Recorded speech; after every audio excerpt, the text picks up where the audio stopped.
before we go on, we have to place ourselves in our historical moment. And first, we of course give thanks that we can gather here to study with civil and honest discussion about some very difficult texts. Today in particular, the first chapter begins with a difficult text. And we do this through mutual respect and respect of the word. And we notice that we might be a bit of an oasis, or these kinds of meetings are a bit of an oasis right now. And hopefully we've seen, maybe not the worst, but we've seen worst, and things will get better. So we begin by the blessing over the study of Torah. Baruch atah Adonai, Eloheinu melech haolam, asher kitshanu b'mitzvotav v'tzivanu, la'asok b'divrei Torah. We give thanks and we give praise to the Holy One who has made it possible for us to be part of this ongoing, respectful conversation, discussion, part of study of Torah, something that betters us. And if we have anger and violent feelings, best to talk them out.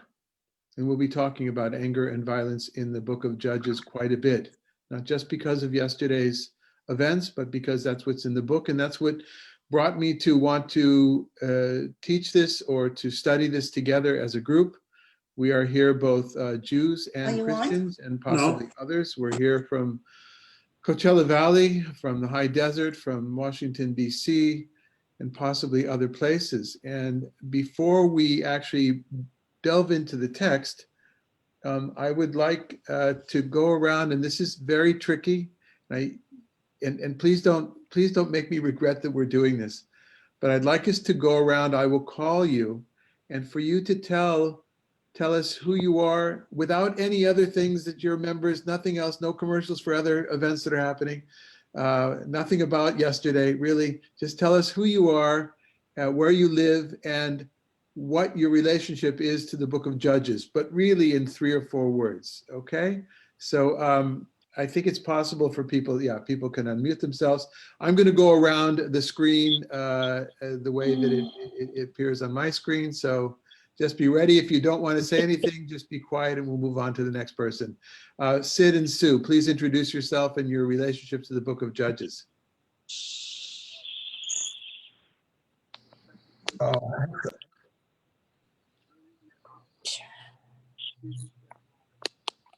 Go ahead, Sid. No, you were unmuted. All right, I'm already regretting. Go ahead now. Okay, yeah, we're living in Cathedral City, and I don't have much of a relationship to this because I've never studied it. Great. Okay, Sue. I've never, since before I came here, I knew nothing. So this is Great. All new. Eileen. Hi, I'm in Palm Springs. I know absolutely nothing about the book of Judges. Okay, Gail Cantor.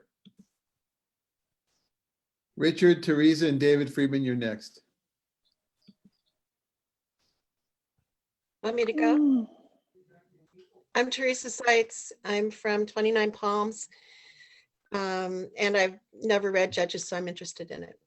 Great. Richard? Richard Jeffrey, Palm Springs. I know absolutely nothing about Judges. I'm on the same boat as everybody else. Gail Cantor? Same thing, ditto. Great. David Friedman?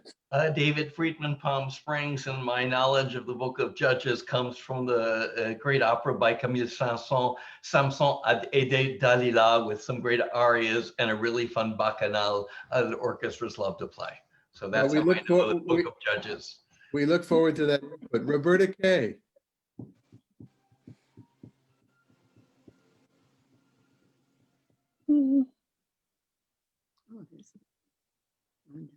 Okay, we'll come back to you. Ella? I know, my name is Ella Ohana, and I live in Palm Springs, originally from New York. I know a little bit about the book of Judges. I studied Joshua at one point, and a little bit about Torah and so on. So I'm not completely a stranger to it, but I always want to learn more. Thank you. Okay, Roberta, you're going to keep trying. We'll come back to you. Sue and Eric. Sue Ortner, Palm Springs. I know nothing about Judges. I'm Eric. I'm just about done with the book of Joshua. So I'm curious to see if there's a sequence for the book of Judges, which I know nothing about. That's great. It's a wonderful introduction. John and Wayne. I'm Wayne Sinclair. I live in Palm Springs, and the only thing I know about Judges, when I was a kid, I had to learn the books of the Bible in order. Oh, great. John Jones. I live in Palm Springs. I've read Judges multiple times because I've read through the Bible canon many times, but I don't know the Hebrew innuendos between historical lines, if that makes any sense. I'm anxious to hear what it is besides the obvious just history. Great. Thank you, John. And next are Harold, Dan, and Alan. Go ahead, Harold. I'm Harold Plumek. I live in Palm Springs, and the only thing I know about Judges are the stories of Samson, and I've heard of Deborah. That's it. Dan. Dan Stork, Joshua Tree. I know several chunks from Haftarot, mainly Jephthah, Gideon, Samson, Deborah, and sword pieces. And could you explain the word Haftarot for those of us that are not okay? Familiar? After the Torah reading on the Saturday morning, there's generally a parallel portion taken from prophets, and typically a chapter, a part of a chapter that tells a story that somehow relates to the Torah portion for the morning. Great. Alan? My name is Alan Levinson. I live in Cathedral City, and I was kind of surprised by your question, Rabbi, because the only information that I can remember from years ago of being in Hebrew school was that it was the first time I can remember women being taught as heroes. And that's about it. And I don't remember much more than that, but it has kept me going with the idea that females in the Bible are featured well in Judges. Was it? Great. Thank you. We're going around. Rabbi Jonathan Klein, you just happen to be the next block. We're just saying who we are, where we live, and what our relationship to the book of Judges is, but really in very short words. Don't worry, I won't take up too much time despite being a rabbi. Rabbi Jonathan Klein, I live in Highland Park near Pasadena, and I've read it a few times and love it, and I love learning from David. Rhonda?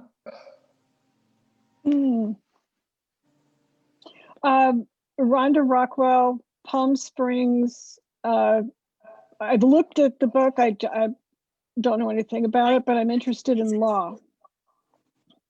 Okay, Roberta Safer. Hi.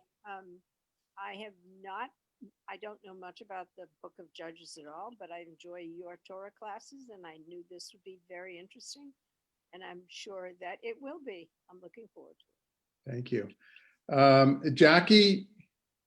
I'm Jackie Smason. I live in Palm Springs, and I'm interested in learning about the book of Judges. I'm not familiar with it. I've been studying the book of Samuel, and so I'm interested in learning about this book. Great. So somebody mentioned they just finished Joshua. You're doing Samuel. This is the segue. There's a huge importance to what this book plays, the part it plays in between those two books. Let's go on though. Madalena, would you like to introduce yourself? Maybe later. Hi, yes, later. Oh, go ahead. Hi, I'm Madalena Garza, and I'm really excited about this class. I do know a little about the book of Judges, but I know that I'll learn a lot more here. Okay, well, and anybody who has any technical issues, Madalena is the one who solves the problems for us and gets the emails out and things like that in Zoom. So please be in touch with her if you've got trouble. I know that Roberta Kay was having trouble. I'm sure we'll get to her in a second, but I hope that's cleared up. Scotty. Hi, I live in, my name's Scott Miller. I live in Washington, D.C. And I guess my relationship with the Book of Judges is really, I guess, through the geography of the land of Israel. I'm very familiar with biblical sites in the north that are from the Book of Judges. And I love traveling there and making, with a great tour guide and who makes references constantly to the Book of Judges. So that's, I guess, my connection. Yeah, Michael? Michael Reich, Palm Desert. All I know about the Book of Judges is what I've learned from you, David, which is it's important to understand current Israeli politics, especially the right wing, by reading the Book of Judges. Okay. Vicky? Victoria? She's muted. Okay. Mariah?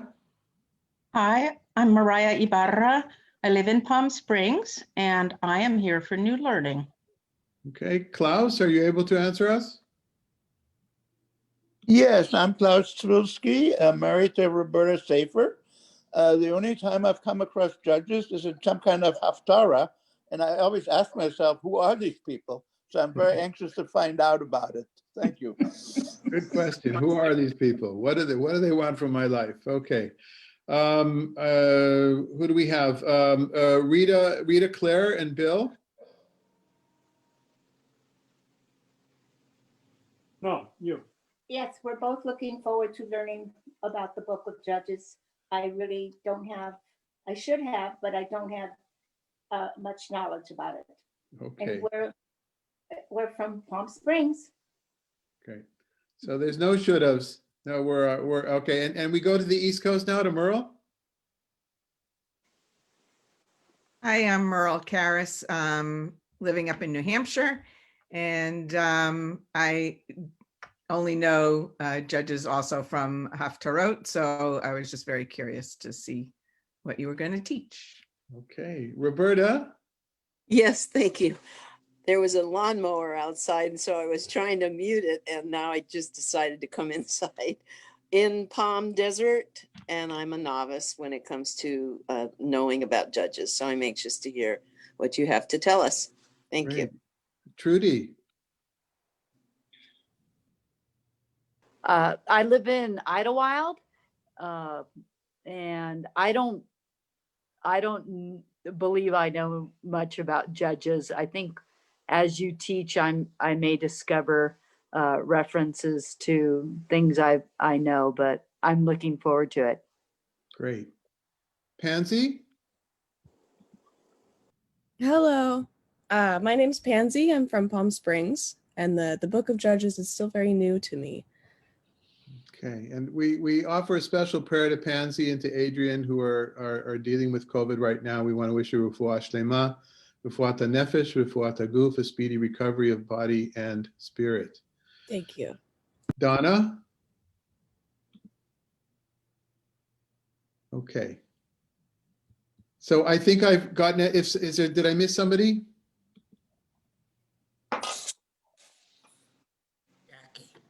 Okay, then. So everybody, just to be very sensitive to your surroundings. Sometimes you think you're watching TV and the TV doesn't hear you say what you say, but we do hear you say, for those that are not that used to Zoom yet, or outdoor noises, things like that, telephones, things like that. Just please govern yourself, self-governance, right? Self-discipline. And that's what we're talking about. We're talking about governance. We're talking about discipline today. We're talking about a number of people mentioned that what they do know of the Book of Judges is from the Haftarah, that is the additional reading from the prophets on Shabbat morning. And for those of us, for those here who are not familiar with synagogue life, many Jews, especially those that go every Shabbat morning, they're familiar with most parts of the Torah, not maybe every law and every story, because it depends on what the rabbi is going to talk about very often, but because the lectionary takes us through the year from the beginning of Genesis to the end of Deuteronomy. We don't have a lectionary, a consecutive lectionary like in the church, doesn't have a consecutive lectionary for the other books, but they do come up at certain times, and we'll probably mention when a particular haftarah, when a particular additional reading on Shabbat has chosen the source from Judges that we're doing now. Others mentioned that they ended with Joshua, and others, they're already doing Samuel. This is a book in between. If we go through the entire story, if you remember of the creation of the world and the ancestors, the mothers and the fathers that brought us to the moment when Jacob comes down with all of his kids and his grandchildren, and the round number of 70, and we'll get back to that number today, the round number of 70 nephesh come down from Egypt, from the land of Canaan, Canaan. We'll get to that as well today. Canaan, the land of Canaan in English. So again, for those who are new with our study, my pronunciation very often is modern Hebrew, and it's not necessarily the English pronunciation. I often don't even know how to say something in English, so you'll help me with that. But at any point, if I've said something that is not understood, you just have to raise your hand, unmute yourself, whatever you want, go like this, because no, we don't do that because we're not on one screen. So say unmute yourself and ask me what a word was, or make a note of it. So basically, Jacob comes down to Egypt from the land of Canaan with his offspring, and that's the beginning of the nation. And then, of course, the difficult years in Egypt, the exodus from Egypt, the wandering in the desert. Before that, before the wandering, the theophany, the revelation at Sinai. And then that last book of Deuteronomy, they're all there already. They're right across the river, the Jordan River, the plains of Moab, ready to go west, ready to go into the land. And then Deuteronomy, which is a series of speeches in the first person of Moses and some poetry at the end. And sorry, a note just came up on my screen. We're being recorded, so please take that into consideration before you say something, that you don't mind other people hearing it, okay? And so we've got people, they're ready to go into the land, and who, of course, takes over from Moses after Moses goes up to the mountain, where God's self buries Moses. It's Joshua. And it's not just Joshua, it's also Caleb. And there's that story of Jericho that is a famous story of the circling around. That's in the book of Joshua. The book of Joshua is a book full of conquest, about the conquest, at least the way that the biblical writers and then the editor of the book of Joshua put it into a context. Well, that was like the first generation. We've got to reach out and conquest. We've got to conquer the world, the land from the Canaanites. And there's many different nations' names, something we'll get to today as well, but the catch-all phrase were the Canaanites. They were the people in the land. The land was not empty. The land had people in it. Did they sin and God was punishing him? Well, I guess it depends on who you ask. You ask the Canaanites, that's probably not the story they would tell you. But we don't have the Canaanite story. We do have the story of the way, from retrospect of hundreds of years, people understood Joshua, Caleb, the others to be great warriors and with an ability to conquer the land. Except for that really didn't do it for the people of Israel. And that's why you have the book of Samuel. The book of Samuel is the people demand a king. Okay, we've got these territories, but we need a king like all the other nations, they say. And when we get to the book of Samuel, or perhaps Jackie will fill us in when something is pertinent, we'll talk about that need for a king, and Samuel saying, but you don't need a king, you've got a king, God is your king. And maybe Samuel saying, and I'm your prophet, why I'm not enough for you? But what happens in between? In between is a series of stories that have been woven together, stories that I think you'll be able to see when we get to the actual stories, which we won't get to today. We'll get to part A story, but not the stories, the classic folk stories that make up the bulk of the book of Judges, and they've been woven together by an editor or redactor. And that redactor has a lot in common with the book of Deuteronomy, the theology of Deuteronomy. And when the time comes, we'll talk about those, we'll lift up those particular verses. If you haven't understood already, for those that are new to the group with me, but I think everybody here has studied with me one way or another, perhaps not Roberta Kay, maybe others, is that our approach is an academic approach, and that it's critical. It's a critical approach. We don't necessarily assume that God told a particular prophet to write this book. get to that in a second as well. We don't necessarily assume that Moses edited the Torah, or wrote the Torah, that Moses, we don't even assume that Moses lived as a historical character. Not saying that's not the case, but that's not our pretext, right? That's not what we need to know in order to go forward. And that allows us to be very open about the text. So if you've studied any text in the humanities in a university setting, that you'll be comfortable in this. If you've studied text only in a religious context, and especially if it's not a progressive strain of religiosity, that is with a fundamentalist outlook, say that with no judgment, but just as a description, then some parts will be difficult for what you're hearing. This may not be the right group for you, but I want to try to respect those views if people would like to give voice to them. The material that I've used and that I welcome you to use in preparing this is not only any English translation that you have that we can talk about. John, you mentioned the issue of Hebrew text and translations, but we have the luxury and the benefit that many of us at the table here know some Hebrew, and we've got commentaries. But the commentaries we'll use are modern commentaries and ancient commentaries. Even the most ancient of the commentaries, like the Septuagint, the Greek translation.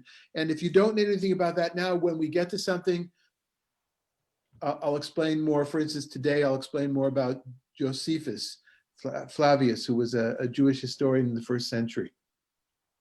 Okay, so the sheets that you'll get every week will be a combination of Hebrew and English. The Hebrew is there for those that can read Hebrew, and sometimes we want to look at a particular word, but you don't need to know Hebrew. You don't need to know anything, even anything biblical beforehand, and any question is a good question, right? And there's no should have and would have. We're all here and we're here to study. Okay, so after that kind of quick on 1 foot introduction, one more thing is something that Michael brought up is that I am very interested in going from the ancient text to see what was said over the generations, not just in Judaism, to see what was said, and then to say, okay, so what is it saying to us today? And where we get stuck sometimes in the us today is, well, how do I feel about something? And that's important. But the us today is also political. And it's political in this country. It's political when it comes to Israel, as Michael mentioned, between the right and the left, as I hinted at in the description of this class. And I'm not here to offend anybody's sensibilities, Zionist sensibilities. I think if you don't know, you know that, please know that most of my life I have lived in the state of Israel. 4 of our 5 daughters live in the state of Israel. I still pay taxes in the state of Israel. I still pay medical care in the state of it. I mean, we're now, do I consider myself an Israeli? Yes. And I consider myself an American. And I certainly consider myself a Zionist. But there are many, many shades and nuances of Zionism, and not one organization, or certainly not one person, even if he is the Prime Minister of Israel, represents the one bona fide view of what it means to have a Jewish state in an ancient Jewish land. And I want to take these things into consideration, including my own personal experiences, not because I'm right, to say that I'm right, but just to share with you part of my life, which was heavily influenced by the book of Judges even before I knew it. I didn't study, now my turn to say, I didn't run and really study the book of Judges other than what came up from time to time on Shabbat morning, like the others here in the Haftarah, until I got to Hebrew University in the 80s, and I was in my 20s. I started college when I was 25. I was a farmer in Gaza Strip before then, and I believed very much in the greater land of Israel and the biblical claim that our people have to that land. So maybe I didn't know it, but much of that claim, much of that formulation, that the ideological formulations that went into that claim were based in Joshua and Judges, to a lesser degree, the other books. And I took a seminar because it fit my schedule. I was working full time and I was at Hebrew University. I was there for a year to just try it. And it happened to be that I landed on a seminar on the book of Judges, and that really sparked my interest. And I'll have a lot to say when we get to the story that I wrote a paper. My first serious paper that I wrote academically was on one of the stories we'll get to in a few weeks. Okay, as far as the pace is concerned and the framework of our study, we kind of set the pace now. I already see in preparation, today's preparation, and I'm sorry, also my style, I float. I know I don't always complete sentences, but my preparation is not as good as I would like it to be because I was counting on yesterday to be a major day of preparation. I was a little distracted yesterday. I have to say, I'm not one to watch CNN and the other and toggle back and forth, but yesterday I gave in to that because of a great need that I felt that I usually don't, but many of us I think felt. And so I'm not as prepared as I'd like to be, but in any case, once I got into it, I saw that I bit off too much for us to chew on this first time. So somebody said, well, how many meetings will this be? The answer is until we're done. Right, just to give you an idea, if you're not used to studying with us, we started a group of us who started studying Genesis on a deep dive basis 4.5 years ago. We're now in Numbers chapter 5, so that'll give you an idea how quickly we go. We just recently finished the book of Matthew, Gospel according to Matthew, and that took us only a year. Right, so we'll see how fast it goes, and if this is not the right group, and please feel free to communicate with me if you think I could be doing something different or something better. Okay, before we delve into the text, did I leave any unfinished sentences that are really burning or needed to be said, or are there any questions or statements that somebody would like to ask? Oh, I love this group already. Okay. Rabbi? Yes. Are you going to tell us at some point where the name Judges came from and why it's called Judges? Absolutely. That's really the next step. Okay. So the book of Judges, you might say, well, first of all, where does it fall in the canon? Well, I already talked about. The canon is the order of the books. And the order of the books in this case is the same in our Jewish tradition, the Masoretic text, as it is in the ancient Greek translation, the Septuagint.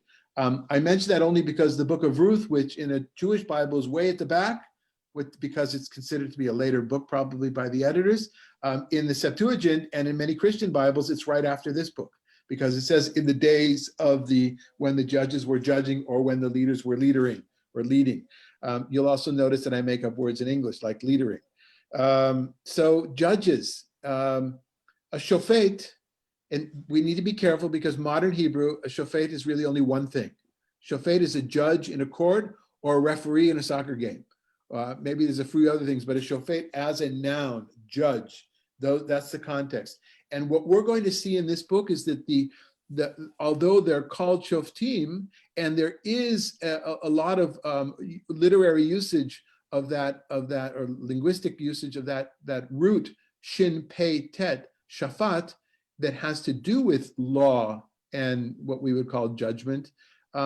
It really has to do with leadership. And why the overlap of the meanings from a semantic point of view? Because it was the leader that people went to be judged. For those that are familiar with the story of Jethro in Exodus, before they get moving, and Jethro sees his son-in-law Moses with people around the block waiting to be judged. They were going to him for judgment because he was the leader and because he was the man of God.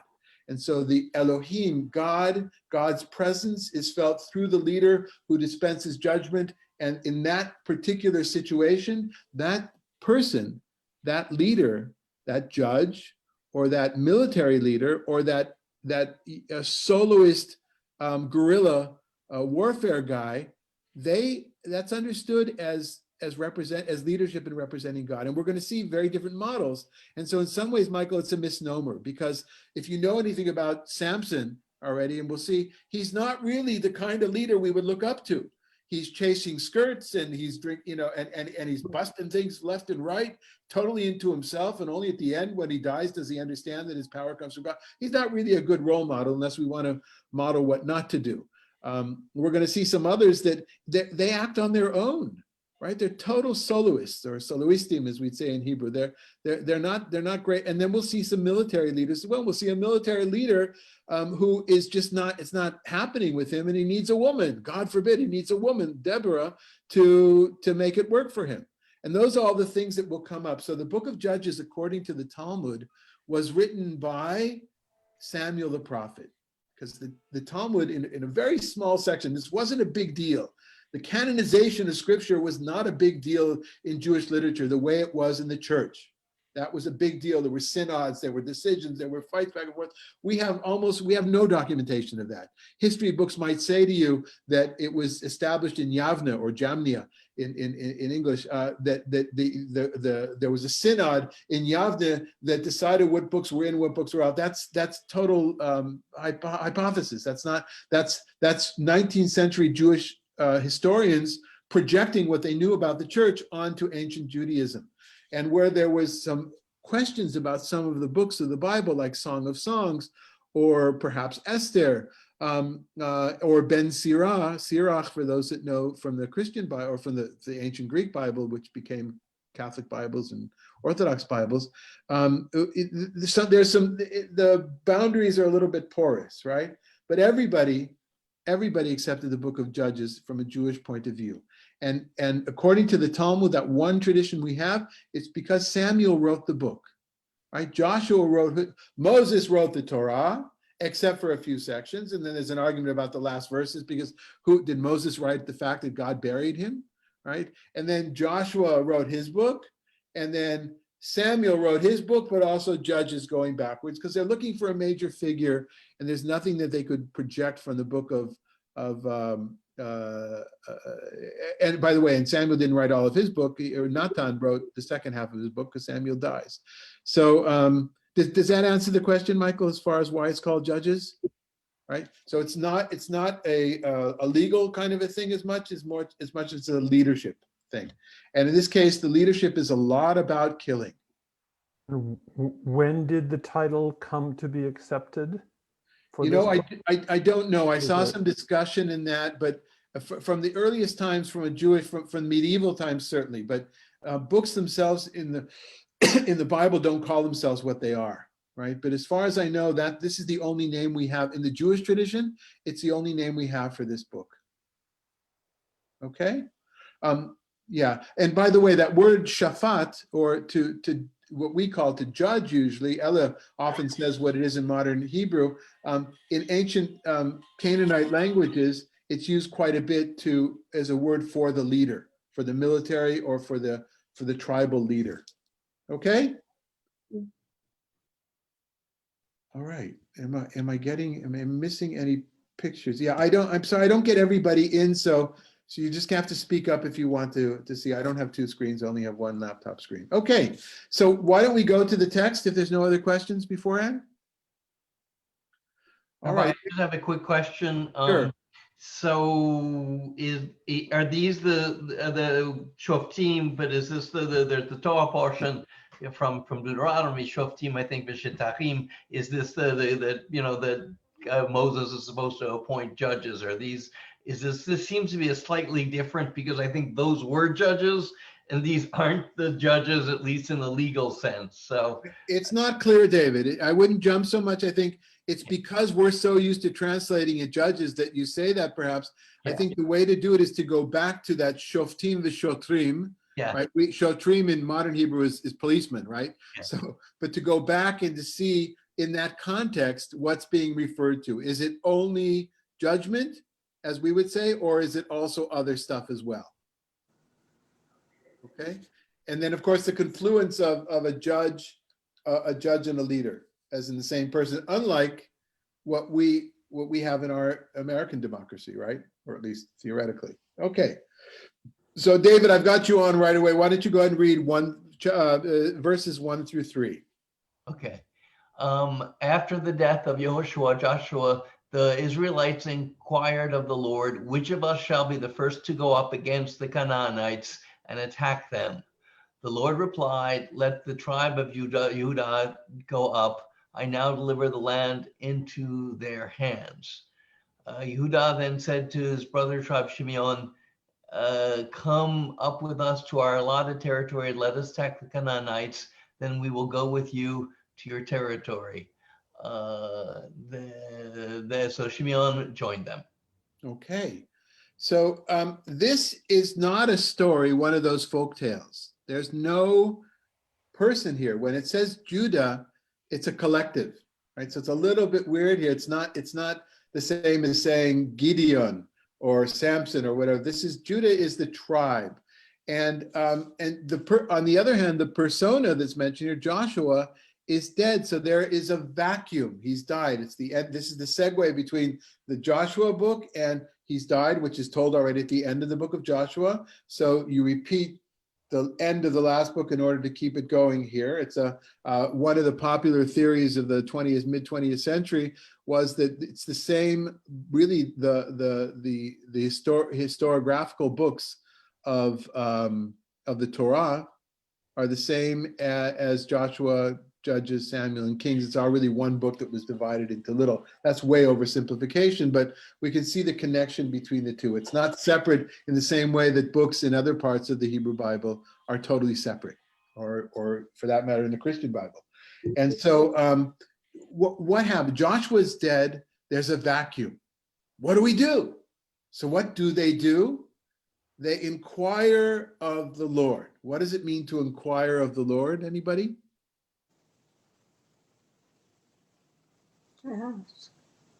From other stories, from other texts we've studied? Because we've done it, or we've talked about it a couple of times, where Moses asks God what to do. There's a tough question. So you have the five, the daughters with the orphan father, and there's a couple of other things where I think Moses says, asks God what to do. I mean, sort of praying to God. Right, so yes, that is true. There are 4 stories where Moses doesn't know the answer after he received all the Torah at Sinai, and he's got to get the answer. Actually, these are different in the languages. It's in Vayishalu. Do they go to the breastplate? Exactly. They go to the Urim V'Tumim, whether it's the breastplate, whether it's something else. They go to this magical, or not magical, this oracular, oracle. Is there an adjective for oracle? Anyway, they go to the oracle. The oracle in ancient Israel that comes up in a number of stories, not in the Torah. In the Torah so much. In the Torah, Moses has direct communication with God. But after that direct communication has broken down or is no longer being used by God, they go to a particular place, a temple, a temple with a priest involved, most probably. And then they ask, and here's the thing, it's got to be an exact question. It's got to be either, it's a one-word question. You can't have a complex question. There's stories, there's stories in different places. I actually chose not to delve into this because, this is, for me, this part of the book of Judges was added on. I'll tell you in a second why I think it was added on afterwards. But the question is, who's going to lead us now? And it's not a person, it's not a persona, it's not one person, it's an entire tribe. And then that entire tribe says, well, not just us, but also we want Simon to come with us. Now, some of us study numbers together, so the idea of the different tribes is on our minds. And most recently in the Torah portion, that is the lectionary of Sabbath morning, we had the blessing or the prophecy of Jacob over his sons, and there was a lot about the different sons and what's happening in the future as far as tribes are concerned. So I wanted to share with you. We talk a lot about it, but I just wanted to share with you. I wish this could. Okay, is this seeable? Is this visible? Yes. Okay, so we don't have to go through all, but we'll go back to this. If you're wondering where I found this map, in this case, I found it in the I think in the Wikipedia article on Judges. There's a lot of interesting stuff in Wikipedia articles. It depends which one, but it's different now than it was 10 years ago, 15 years ago, because of that whole the ideology of Wikipedia and how people can contribute mass editing, whatever. So, and this is one version of the map, but it's a very colorful one, and it shows what I really want to show right now. If you can see my cursor, this is the area where the Israelites were encamped. Before, in the time when the whole book of Deuteronomy and the end of Numbers. Okay, they came up from the bottom up, or they came across this way and up here. And we'll come back to this map, but then they went across and Jericho was here, and that's the first battle with Joshua and ever. But now it's as if this is happening someplace. We don't know where this is happening, right? It doesn't say where they went to ask, where was the oracle situated? It doesn't say, because I don't think it matters. I don't think it's about that. It's not about a historical event, but it's about Judah says, well, we'll lead, the oracle says Judah will lead. And Judah says, well, not just us, but Simon as well, Simeon or Shimon. Shimon, Simon, Simeon, it's all the same person. And this is what I meant when I've said before in recent weeks that Simon's land was like Beverly Hills in Los Angeles. I always marveled at the fact when I was a kid, how could Beverly Hills be a different city if it's swallowed up entirely by Los Angeles? And I'm sure we have other examples that are just as well. So Simon's down here. And the truth of the matter is, when you trace the history of the tribe of Simon by looking at poetry and different narratives in Joshua, in Judges, in the Torah itself, at the end of Genesis, at the end of Deuteronomy, Shimon is not in all of it. In one of the poems, or two of the poems, Shimon, Simon, he's not even mentioned anymore, which means that that poem was written at a time when this guy just kind of assimilated into the rest of them. He was swallowed up, right? That's an interesting thing. And we don't have a story of him being swallowed up, except for this story, what we're reading right now kind of addresses that, doesn't it? It says, well, we'll go with you. We're not going to go alone. You go with us, and then we'll work out the territorial things, and it'll be reciprocal. At least that's how it's presented here. But you never have what happens to that particular deal they made here, which might be the editor or the author's way of saying here, and I say editor because these are different pieces of saying, well, this is an explanation as to what happened. Basically, Judah says, don't worry, come with us, we'll take care of you. And taking care of them went, and we'll assimilate you. You'll be your land will be our land. Reading into it a little bit, but I wouldn't put it past them. The bigger question for me is, what's this doing here? Why is this here right now? And that has a lot to do with the book of Judges. There is Judges, the tribe of Judah is nothing special in the book of Judges. The tribe of Judah is special only when David becomes the king. At least if we go according to chronological order of the books. The first king was from which tribe? Who knows? Saul. Saul. What tribe was he from, Sid? Don't remember. Benjamin. Benjamin is a son of Rachel, and Ephraim was Benjamin is one son of Rachel, Joseph the other son, the favored sons of Jacob in part of the tradition. And so the first king goes out to him, and then afterwards there'll be kings from the house of Ephraim who, okay, too much detail, sorry. But it feels like somebody needed to put Judah in the story here. Somebody said, listen, we can't have all these stories about these charismatic leaders, and Judah's got to be in the story, because Judah is all important afterwards going forward. But we can't really make that judgment, you can't necessarily agree with me or disagree with me that until we get a little bit more into this book to see what kind of stories we have of this period. One way or another, Simon joins them. But before we go on, I want to look at some other sources. This is really the only section I brought other sources on today, to get a taste of the different kinds of interpretation we find. So the first example is what we would call interbiblical interpretation. That's when two pieces of scripture are commenting on each other, one way or two ways, in the way that it was all edited at the end as the Hebrew Bible. And that's what we had at the end of the book of Genesis now. You, O Judah, your brothers shall praise. Yoducha, Yehuda, Yoducha, that wordplay that we talked about last Shabbat. Your hand shall be on the nape of your foes. Your father's son shall bow low to you. And it's a verse like this, which is the first positive thing that Jacob has to say when he's talking about his sons. Remember, Reuven, Shimon, and Levi are totally dissed by their father. If you're not familiar with the passage and you'd like to see it afterwards, make a note to read through Genesis 49. And here we have the fact that Judah needs to be at the top. So the editor of the book of Judges took a tradition, or created a story about Judah to put at the top, at the head, the opening statements of his book. Okay. All right. So, so that's one example where we look to other parts of the Hebrew Bible to comment on a piece or to enable us to understand it better.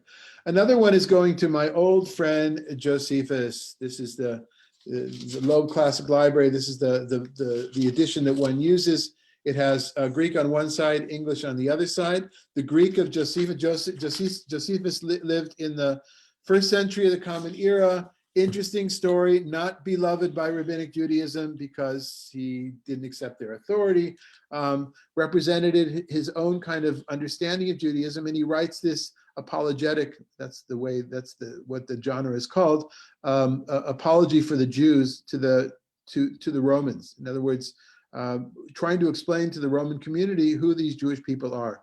And he starts with the creation, goes through the books, the Hebrew books of the Bible. At the end, the last books, which have always been less important or less interesting for me, have a lot to do, they're historical sources for the 1st century. And even for this 1st and 2nd century BCE, because he's just closer to the events and had access to historical writing at the time of the Maccabees onward. And that's interesting for itself, but I'm always been interested with the first books that are a biblical paraphrase. And that's a genre as well. A genre in biblical interpretation is the biblical paraphrase. In other words, all the books that many of us read when we were kids, we had the bedside Bible stories, whatever, those are biblical paraphrases. Those of you who know that Louis Ginsburg's great work, The Legends of the Jews, he took all this rabbinic literature and post-biblical literature, not just rabbinic, and then put it in a mixer and created a biblical paraphrase that would reflect kind of all sorts of interesting additions to what would be in the biblical story, to the lacunae that are in the biblical story, that which is missing. Pirkei de Rabbi Eliezer is a famous midrash that really develops the rabbinic model of midrash, which is biblical paraphrase. And then some of them in later books in the 10th, 11th century, Sefer Yashar, for instance, there's many Sefer Yashars, but the one I'm talking about is just a long kind of retelling of biblical stories. If we go onward into the Middle Age, early modernity, Tzena Urena, that some of you may remember that your grandmothers had in their bookshelf, mine did, was a book that was not only in Yiddish, but mostly in Yiddish, not really made for women, but was understood afterwards. It was the woman's Bible.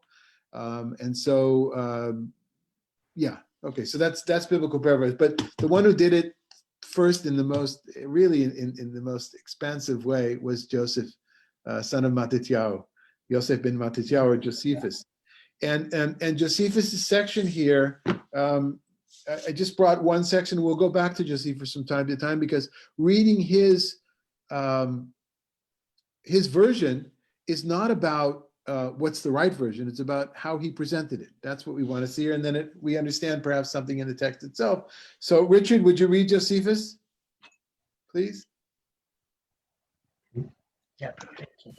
Josephus. After the death of Joshua and Eleazar, Phinehas prophesied that according to God's will, they should commit the government to the tribe of Judah, and that this tribe should destroy the race of the Canaanites. For then the people were concerned to learn what was the will of God. They also took to their assistance the tribe of Simeon, but upon this condition, that when those that had been tributary to the tribe of Judah should be slain, they should do the like for the tribe of Simeon. Right, which doesn't mean that they should slay Shimon. The English here, the original Greek text has a problem in it. So that's why the translation is a little bit weird here. But the important part is how did this happen? He tells you how it happened. So suddenly we've got not only after the death of Joshua, but after the death of Eleazar, the priest. So because he wants to present this dual form of leadership, model of leadership. There's the military or king-like leader, prophet-like leader, and the priestly leader. And then both of them die. So what do? They call up Pinchas, who is Eleazar's son. That's the third generation. because he wants to name it. And that's a typical thing you find in rabbinic literature, that you don't like an anonymous person. We're going to have anonymous people. So they're always going to say, well, who could that be exactly? Well, we don't like anonymous people. And here there's an anonymous. How did they, the anonymous is, how did they ask of God? How did they ask the oracle? And so here's just an example of that. And then finally, the Tanhuma is a rabbinic collection of homilies that is probably from 6th or 7th century. Some people place it much later. My own experience is that it would be before the editing of the Babylonian Talmud, but in any case, middle of the first millennium. You find that in every place Judah is first.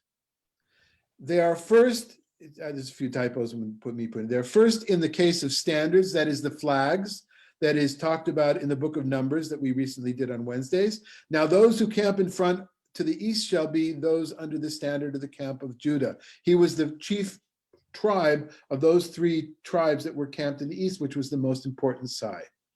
So much for camping, says the Midrash. Where is it shown for traveling? Where it is stated, also in Numbers, but later on, and in first place traveled the camp standard of the children of Judah. So not only sleeping, camping, but traveling. Where is it shown for sacrifices? Where it is stated, also in Numbers, on the one who offered on the first day was Nachshon ben Aminadav of the tribe of Judah. When they were consecrating the temple, the tabernacle, the first tribe to do it was the Judites. Where is it shown for warfare? Where it is stated in our passage here, you shall be the first to go up, etc. And also, it adds the Midrash, when the herald of messianic age comes, Judah shall receive the good news first. As is stated, behold over the mountains the feet of the herald announcing, celebrate your festivals. And that's not from Nahum chapter 2:1. That's a typo. It's Nahum 1:115, if you'd like to look in the book of Nahum. And that's interesting for our Christian friends, of course, is how important it is in the Gospel of Matthew to show Jesus's genealogy going back to David, right? That whole first chapter of the book of Matthew. Because they go, it's almost as if that's an answer to this particular last point. Judah is always first. And that's how it ended up. The way the Bible that we received in general, the Hebrew Bible we received, you take it as a one piece. If you read through it a few times, the impression you have is that Judah is first. And that's because the primacy of David, King David, and those that came afterwards. And yes, we have stories of the northern kingdom, of Shaul, of other stories that don't have to do with David, but that seems to be the lasting factor, was this hope and prayer that the Messiah will come, and the Messiah who will come is from the house of David, being from Judah. Okay, so you can see what I meant about misjudging how much text we're going to do. We're going to go quicker. We spent a lot of time introducing, and the next section is, we didn't get to the difficult stuff. There's nothing really difficult about what we saw today, but just read ahead the next 4 verses 4 to 7, and you'll see. Well, let me ask. Somebody had told me they were going to go. They had another class at 12, and I need to make sure that you're okay. So, all right. In general, I'd like to have the full hour if possible. And so if people are not going to that 12 o'clock thing in the future, I see the person that wrote me is not here, then I just assume be able to go over a few more minutes. But we won't today. So to spark your interest and maybe your disgust and your yearning for something more moral and ethical in our Holy Scriptures, read through the next section 4 to 7 on your own, and we'll talk about that next time. Before we sign off, are there any questions or problems that arose? Yes, John. David, I don't understand the terms from Josephus, tributary to the tribe of Judah. Yeah, it's after they would conquer them. We have to go. After they would conquer them, they would get tribute from those people they conquered. Please, if you're going, just do it quietly. Thank you. And so that's that. It's a roundabout way of understanding it, but basically, he'll help you, help me. You scratch my back, I'll scratch your back. Oh, that makes it very clear. As soon as I knew the source, I was thinking of rivers with tributary instead of tribute. Well, okay. Think of it as the tributaries. They all donate. They contribute, right? Contribute. Yeah. think of people sending masses of money and produce to the king that just conquered them. They're contributing, I guess.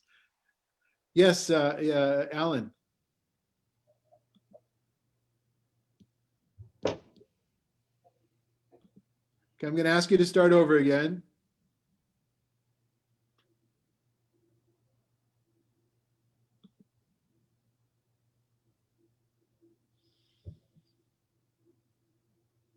Okay, Alan, I don't know, we're not able to hear you. So if you're unable to unmute, we see your lips moving, but you've got to, we're having trouble with this sometimes, the unmute thing. Okay, is that better? Yeah. All right. Is there any relationship between the words Hamidbar in our name and Bamidbar in the section of the Midrash? Yeah. So midbar means, the basic meaning of midbar is wilderness. Midbar is wilderness. And that took on a meaning of desert because very often in the Middle East, the wilderness is desert, but it really means wilderness. So I say that for, it means not only the low desert, but the high desert. That's for Dan, okay? It means a place where people are not. And yeah, in the book of Numbers in Hebrew is Bamidbar, the wanderings in the wilderness, and Or Hamidbar, the name chosen for our organization, the light in the desert, one might say the light in the wilderness as well. That was purposely a double entendre, that people were looking for some light at that particular time 2 years ago when we started this. And we're celebrating 2 years right now of our anniversary. And there was a darkness at that time for some people, not for others, but I was hoping that we would be that light. Anything else? Sure. Okay, yes, go ahead, Roberta. You mentioned a while back about this particular document that was referred to as the Woman's Bible. I wondered if you could talk about that a little bit. Why was it designated as such? Okay, I must have mentioned in a totally different context. I don't think I mentioned it today, did I? Yeah. I said the Woman's Bible? Yeah. I think Oh, I'm sorry. Yeah, Tsena Orena. Sure. I thought, I'm thinking of a modern thing, like a modern feminist publication. Okay, no. So Tsena Orena, the name means the women should go out and see, and it's a command form plural for female, and it's based on a verse in Tsena Orena Benot Yerushalayim, maybe in Isaiah or Song of Songs. I forgot where it's from, and it was and it's an anonymous author who rephrased the stories from the Torah into a language that would be easy. It's a paraphrase, and I think the original was done in Yiddish. People thought that it was for women, and sociologically it became the Bible that women would use because they weren't taught Hebrew, but they were taught Yiddish, to read Yiddish. And it was considered to be, that's the one they need to look at. It's kind of like, lots of English Bibles today that smooth over problems, or the way Josephus did. And so Tsena Orena, it was the most widely published book in Europe, the most widely published, actually, Jewish book in Europe. There are multiple. I've seen 23 different editions that are in my friend Bill Gross's collection. He had 23, and of them, about half or maybe less than half have illustrations as well. Really, and they're not all the same illustrations. They're all printed in different places. And then it was, I have access to the images from a French version of Tsena Orena in French from the 19th century.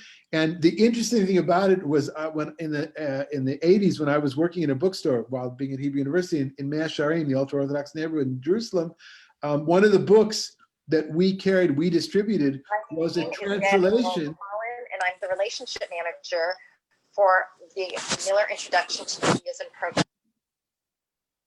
People, yeah, okay. Mea Sharim, we carried a book, we marketed a book actually that was a Hebrew translation from the Yiddish.